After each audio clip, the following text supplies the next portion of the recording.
Okay, well, welcome into the series of educational seminars on real estate. This one is going to be covering the CMA, the current market analysis, or comparative market analysis, however you want to call it. And we're going to be utilizing actually the GSMLS MLS system. So as you know, there are other systems out there, and they vary a little bit, but this is a basic instruction on how to do a CMA. So that's what we're going to be covering today. So the first thing I want to do is go to the Garden State MLS system. Let me get us in that. Okay, so you all should have a code that you come in under for your MLS and your passcode. So you have a number and a passcode. Log in under the MLS for yourself, and then it may give you a reminder. So we're going to try to utilize a step-by-step search today to do this CMA.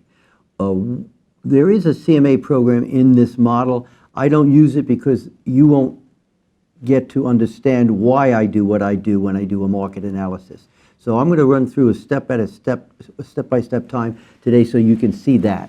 So the first thing we're going to do is we're going to go to search.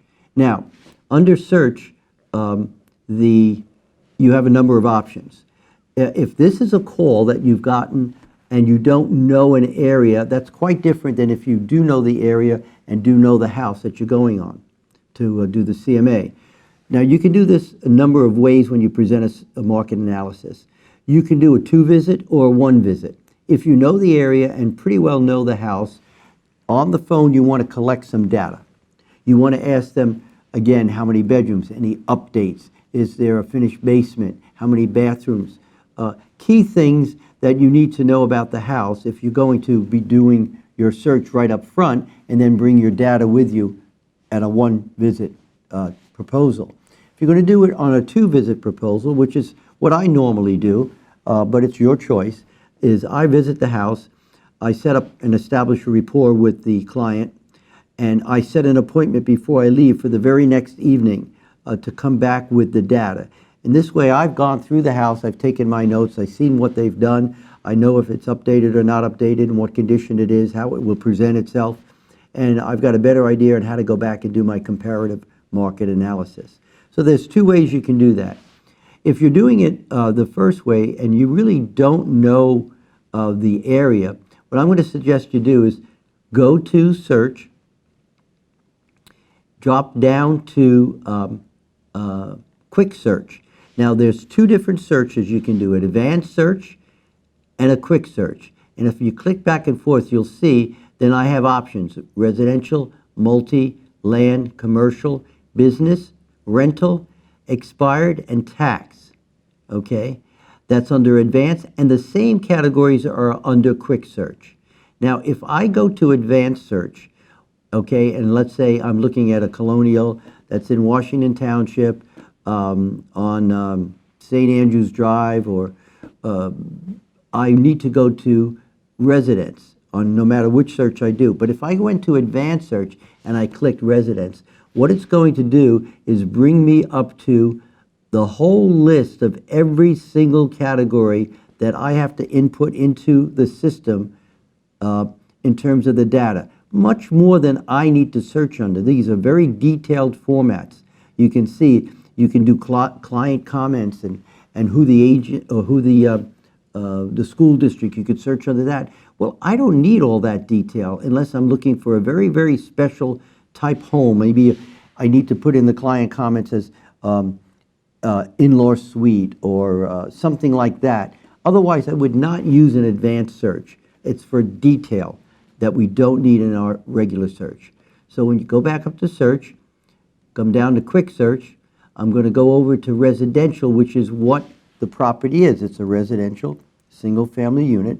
I know it's a colonial, okay? But if you didn't know that development, okay, I'm going to show you a really neat trick here. Instead of going over to residence, drop down to tax, okay? You click on tax, and then you enter where it is located. In this case, it's Warren County, it's Washington Township, okay? And I'm going to put in the street name, okay?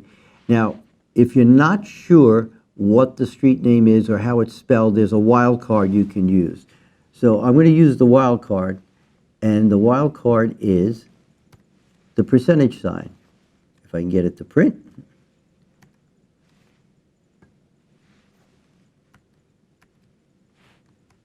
There we go. And I know it's St. Andrews, but I'm not sure if they spell that out or do, you know, because the person that called me said, well, my property's on St. Andrews. Okay, so I'm going to put Andrews. We know that much. And then I'm going to do the wild card again. And let's see. And now I'm going to go back up, and I'm going to hit search. There are 24 listings on Andrews, and we know it's St. Andrews, so I'm going to hit yes and see what pops up. So you see all of these are St. Andrews. So all these are in the development that this property is in, okay? So, you know, let's say it was 21 St. Andrews. Well, I happen to know, okay, 21 St. Andrews is on here. So if I had clicked on that, it would bring me to the taxes on it, all right? So that's great. So now I have the taxes on the property that I'm going to be doing the search on, okay? So I know much more than I know before. Now, people ask, is the property tax assessment and the appraisal or what the house is worth the same? No. Sometimes the assessments are a lot higher. Sometimes they're a lot lower, okay? If you look at this particular property, you'll see the land assessment is 69.6. The improvements is 262.6. The total assessment is 332.2. But if you drop down here by the current sale price, their most recent sale price was 440. Okay, so there's a tremendous difference. When they do a tax assessment, they have a numerical equation that they use. Each thing is worth so much on a value, and then what they do is they value that and they give it a tax assessment, and they multiply it times their millage rate, okay? When we go and do an analysis, we're looking at what's sold, what's currently competition, and what went just under contract. So that's where those numbers can be different. So anyway, that's answering one question, but you have all the tax information here, okay? So it looks like these people either refinanced or bought back in July of 2007. That tells me some information. I've had the tax assessment here. This gives me some groundwork to operate on. So I know this is not a $125,000 house, and I know it's not an $800,000 house.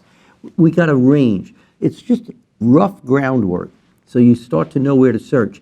The other thing I'm going to show you is right up here, where it says tax data.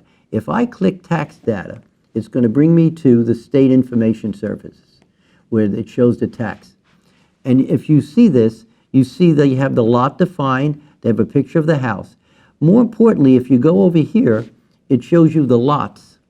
Now, let's say I didn't know this development, and I got a call, and I wanted to find out, is this in a development? Is it in a rural spot? Is it, you know, where is it located? So now what I'm going to do is I'm going to zoom back out of this, okay? Now, I look at this and I go, yeah, this is definitely in a development, because I look at it, you can see a layout development.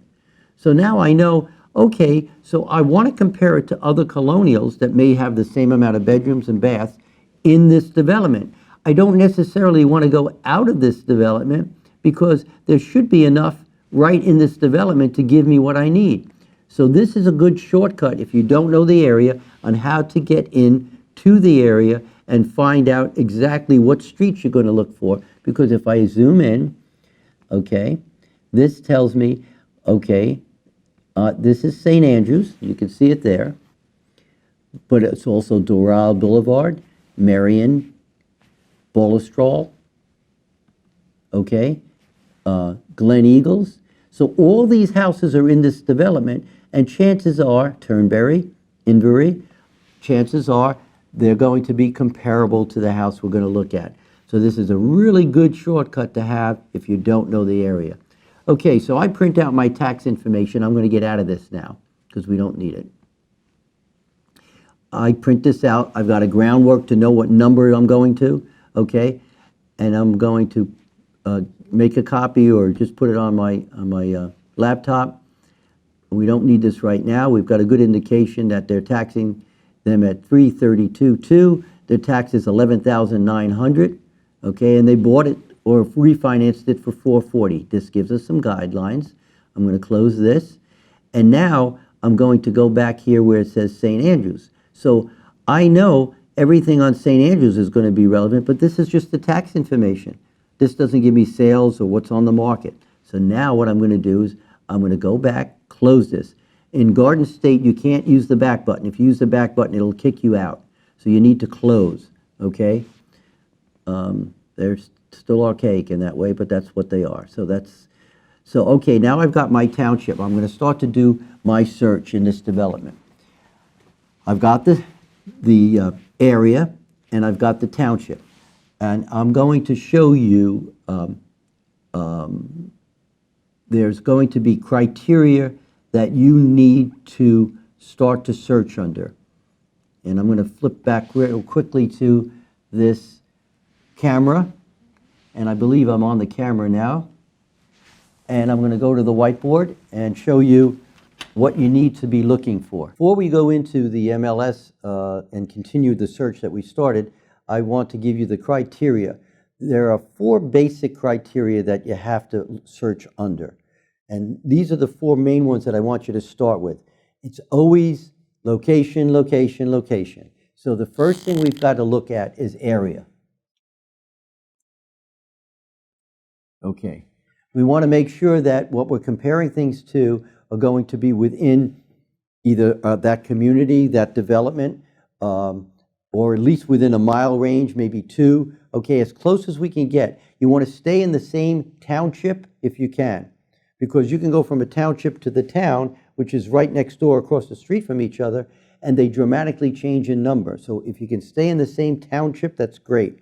You definitely would like to stay in the same county. Otherwise, you're going to start to have to make adjustments to your numbers to compensate for either a lower county or a higher county number, okay? So try to get as tight in the area as you can. The second, okay, is style. All right. There are homes that you can compare to each other. So colonials are the catchphrase, a catch-all phrase, let's say. They usually are homes that are definitely a colonial, or if they can't figure out what they are, they put colonial. So you got to be careful a little bit. Sometimes they're custom, sometimes they truly are a Tudor or something else. But colonials can be compared to colonials. Okay. What would you compare a bi-level to?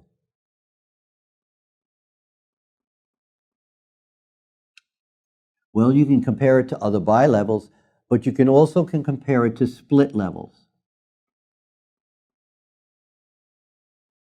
Okay, those two are intermixed. Okay, so a bi-level, let me give you the difference. When you walk into the house, a bi-level has got 5 stairs going up and 5 stairs going down. You're confronted with 2 different sets of stairs. A split level, you could probably walk in before you look to the right and there's a flight of stairs going up to a living room. And if you go up there, there's another flight going up to a bedroom, okay? Or if you walk straight ahead, there's another flight that may go downstairs to an unfinished basement, okay? And there may be a bedroom on the left side or a bathroom on the floor you enter in. So that's a split level. Split level is a really good use of space, but they're not as in demand as colonials have been. That whole thing is changing as our population gets older. It's driving every market. So as people get older, they're looking for ranches a whole lot. And then we have a new generation coming through that are starting to look into these center hall colonials to expand with families. But bi-levels and split levels you can compare, okay? Now I want to give you something else. So what can you compare a ranch to besides other ranches? Well, let me show you. So if we're looking at the end of a ranch, okay, it's probably got a roof line like that, and that's a ranch, okay? If I change the roof line and make it a 12-on-12 pitch, okay, and I could put a dormer, Okay, or we could put a shed dormer, doesn't matter. But if I change that pitch to 12 on 12, that's the difference between a ranch and a cape. No other difference. It's a ranch with a 12 on 12 pitch on it, so they can do something on the second floor. Capes were designed right after the World War II veterans were returning home. They were a very economical way to build, okay? Their footprint was small, okay? And when they had families or kids, as they moved into the house and they had kids or had families and grew, needed more space, instead of going out, which would be more expensive, they just went up and finished the second floor, whether it's this way or a little dormer. So they finished that second floor, and that space was added very economically so they can grow into the house. So you can compare ranches and capes. Okay, so style is your second category. What is your third? Bedrooms. How many? Okay, there's a big difference between 2 and 3 bedrooms. All right, so if you got a 4-bedroom colonial, you want to try to compare it to a 4-bedroom colonial. If you don't have enough, you can go 3, 4-bedroom colonial, but you may have to make an adjustment. Okay, so following suit, what would be the next logical thing that you would consider in terms of the categories? That would be bathrooms. How many? Obviously, if you have a 2.5 bath home versus a 1.5 bath home, it's going to be worth a lot more. So you want to try to compare the amount of bedrooms and bathrooms the same, if you can. So these are your top 4 criteria. So people ask, well, what about a finished basement? What about a garage? What about this? What about that? Yes, all the other stuff comes afterwards, and it could be a finished basement. And certainly you want to make an adjustment if they have a finished basement, or maybe a garage. Okay, yes, you want to make an adjustment. But these are adjustments. These drive the value, all right? Now, remember, for the last 50 years, as far as I can remember, not only are you doing it 40, but I've been told that kitchens and baths make the most difference. So if you have updated kitchens and updated baths, that is going to make the most difference in terms of prices also. So you consider that. But this is your 4 main criteria, okay? Everything else falls underneath that can be considered. So let's go back to the ML now and see what we're looking at. Well, okay, now we're back at the ML search, and we're going to be looking for the area. We have the area Warren County, Washington Township, which is our first criteria on that board, number 1. Okay, now if you drop down here where it says status, these say this is CS, coming soon. A means available. US means under contract, continue to show. UC means under contract. S means sold. T means temporarily off the market. W is withdrawn. X is expired. SD is old sold. WD is old withdrawn, and old expired. All right, we don't need those necessarily unless you're getting an argument from the client saying, well, my house is worth, $50,000 more. I said, well, let's look at what expired and what was withdrawn, and we'll probably find a number of those that didn't sell. That's one way to look at it. But right now, you see these first 3. This is coming soon, available, under contract, continue to show. Well, we were missing under contract and we're missing sold. If you just check off, check all, it's going to check everything. If you just check this one off, you've got your 1, 2, 3, 4, 5 top categories. That's what you need to do a search, okay? You need those 5 categories. So we've got now whether it's under contract or sold. We're going to look at the sold real seriously. So we check that off. Now, remember what our next criteria was. Bedrooms, how many? So if I go over here to this list, this gives me a whole lot of things. I don't need all of this. I'm going to start wide. So I know that the colonial I'm looking for is got 4 bedrooms. Okay, but I'm not sure what I'm going to find in this development. Are they mostly 3s or 4s? So I'm going to go minimum 3, maximum 4. Well, I know that this has 2.5 baths. So what I'm going to go on the bath is minimum 2, maximum 3. Okay? So that gives me the bedrooms and the bath numbers. now what are we missing? Style.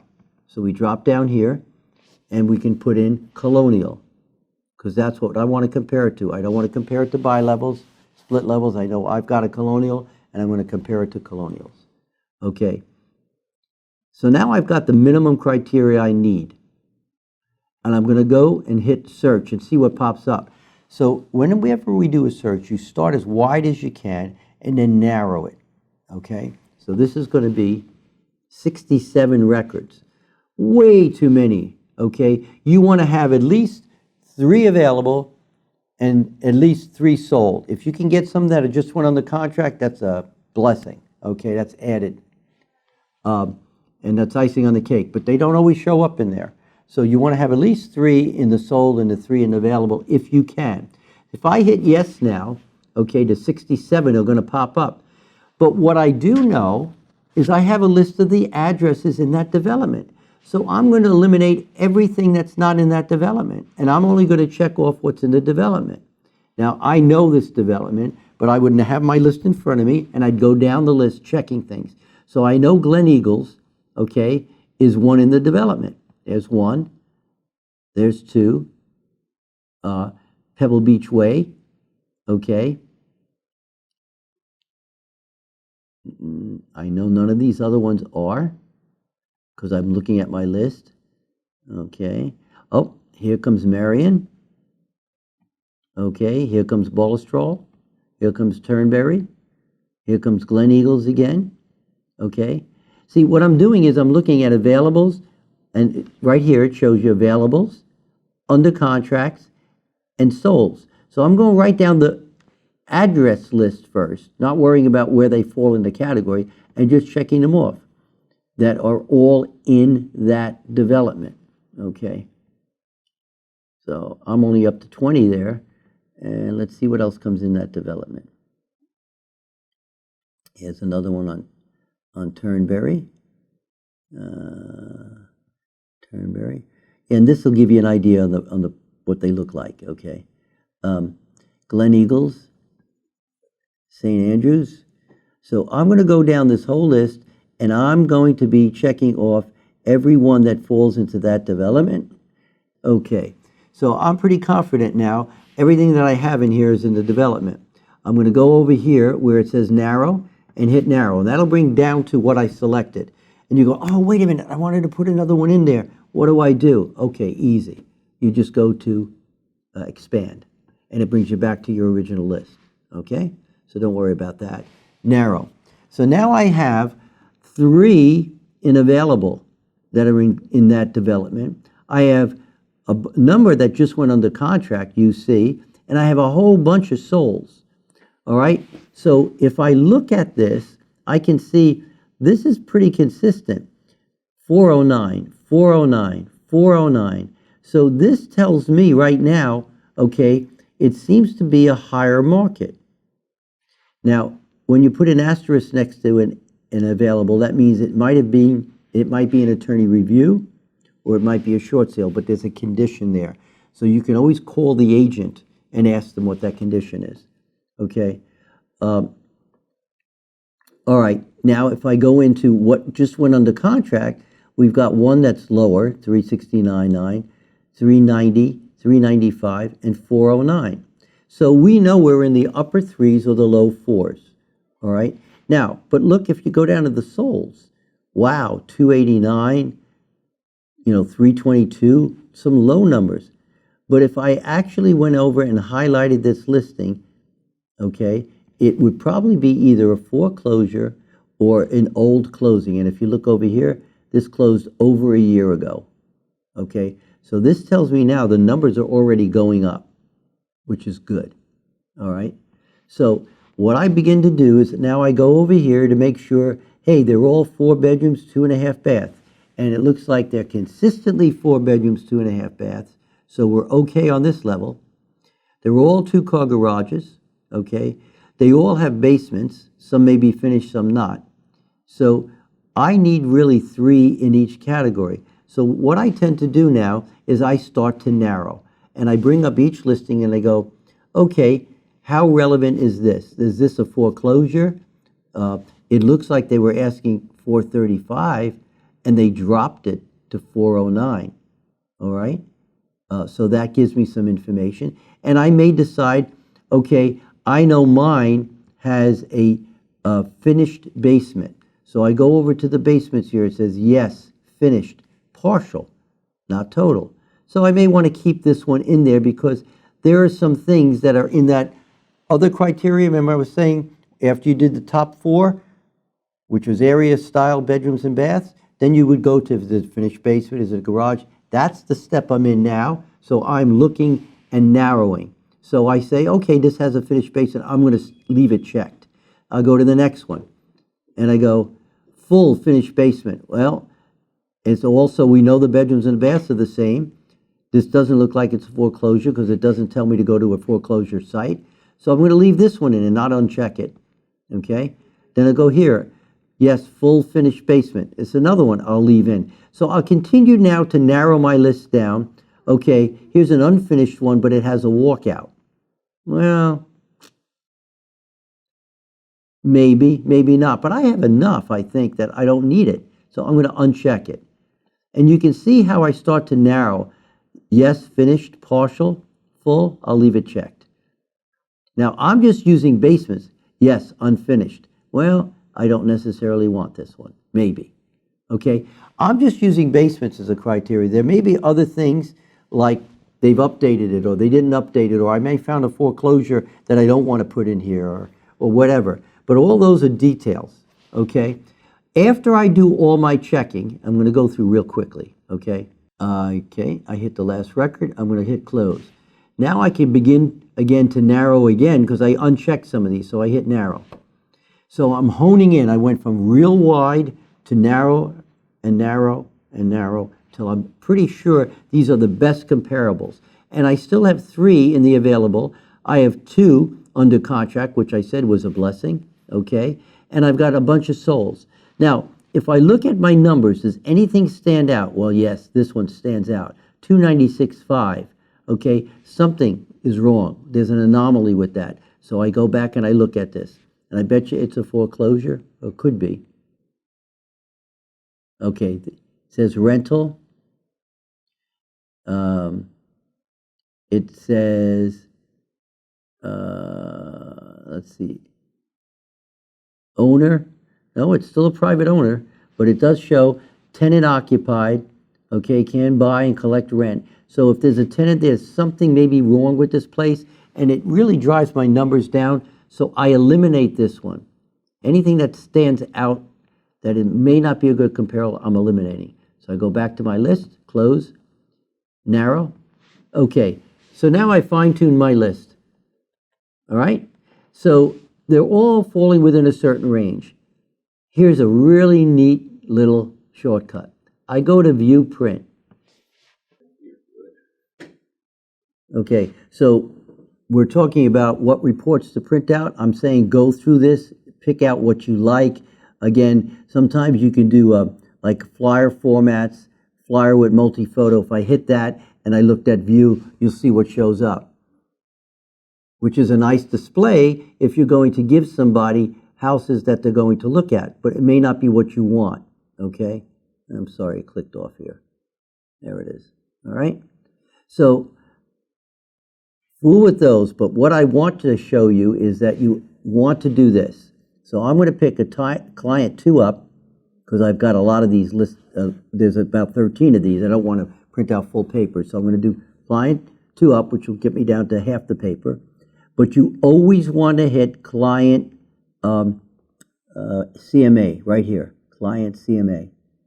Okay, now watch what happens. Here's your 2 up. Okay, 2 up, another 2, and they start with the availables, and then they go under contract, and then they go to the solds, which you can see here. Now we're in the solds, this S status sold, okay? But watch what happens at the end here. And this is where I always start. I start with this chart. See, it prints out a nice chart for you, okay? And I start with this chart because clients don't know what they're looking at. Okay, so I start to explain to them, well, if you look in these top 3 boxes, these are all the residential listings that seem to apply to your house, or the least as close as we can get, that are available. And A means available. So you can see what we have in competition. Right now, they're all 4-bedroom, 2.5 bath, 2-car garage. This one's larger, okay?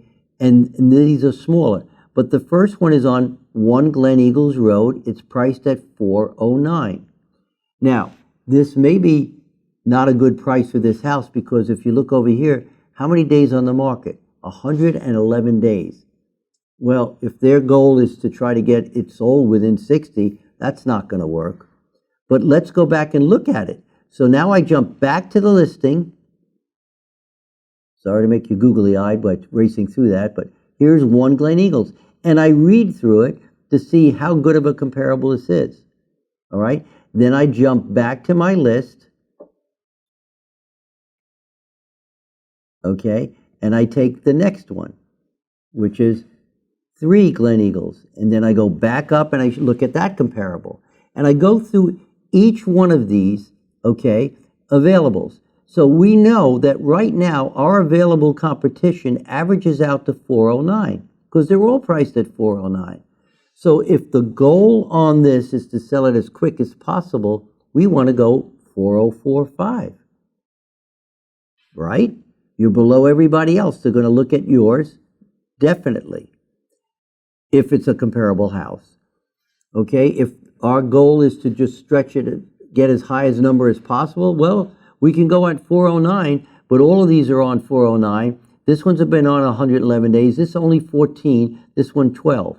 And this shows you the average days on the market. This shows you the average comparing the current sale prices of houses that are on the market. So then I do the same thing, and I go down to the under contract.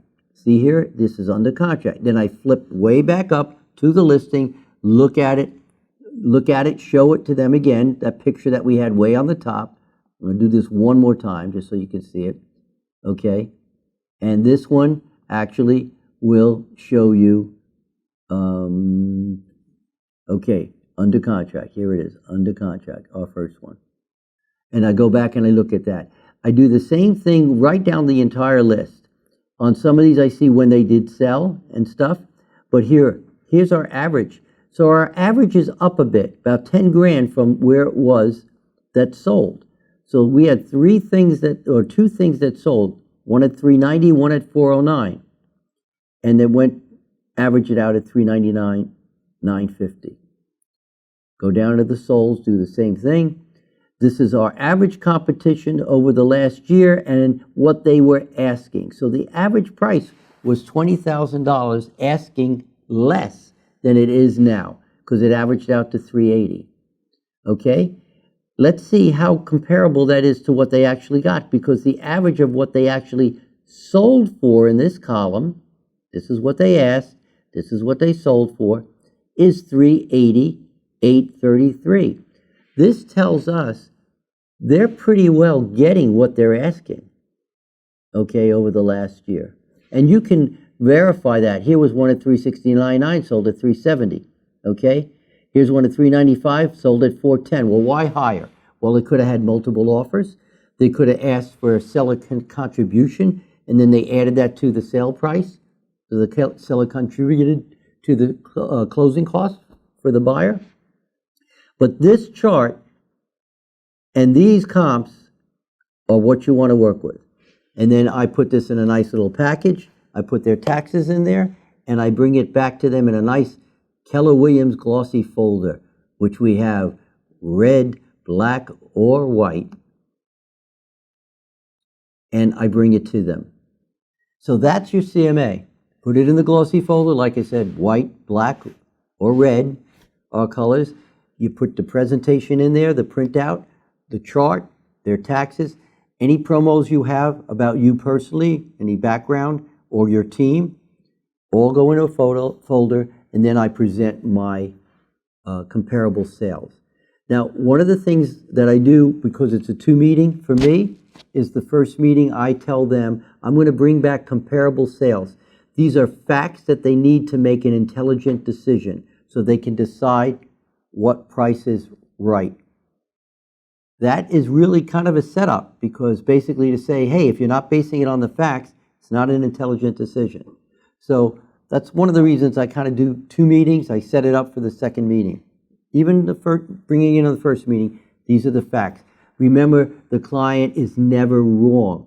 If they say, well, I don't want to give my house away, what's the comeback? Yeah, I don't want to give it away either. In fact, if we put it on for $450, I'd make a whole lot of more money if it would sell, but it won't, because we're looking at what people are willing to pay, and what they're willing to pay is averaging out to be about $400.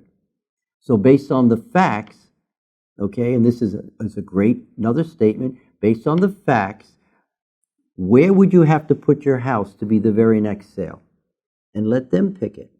And they're going to see what reality is, okay? So this is your comparable market analysis based on the Garden State MLS, and hopefully that was helpful. Continue to look for these videos, and we'll cover several other topics like negotiating strong contracts and others.